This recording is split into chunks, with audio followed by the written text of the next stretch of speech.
కడాన తిరుమల లడ్డు కూడా నాసి రకం. నాకైతే ఆశ్చర్యం వేస్తుంది. ఎన్ని కంప్లైంట్ చేసినా కడాన వెంకటేశ్వర స్వామి పవిత్రతను దెబ్బతీశారు. ఎన్నోసార్లు చెప్పాం. అక్కడ ఎంత దుర్మార్గంగా ప్రయత్నం చేశారంటే అంత దుర్మార్గంగా ప్రవర్తించారు. కడాన అన్న దానంలో క్వాలిటీ ఆఫ్ ఫుడ్ లేకుండా చేశారు.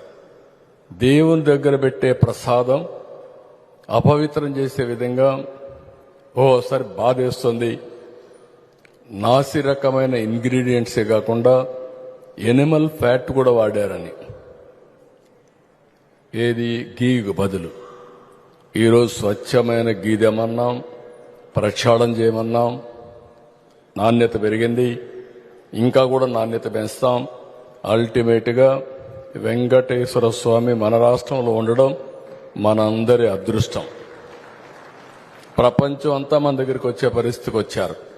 అలాంటప్పుడు వెంకటేశ్వర స్వామి పవిత్రతను కాపాడుకోవాల్సిన బాధ్యత మనందరిపైన ఉంది. ఇది కూడా చేస్తామని చెప్పి కూడా నేను మీకు తెలియజేస్తున్నా.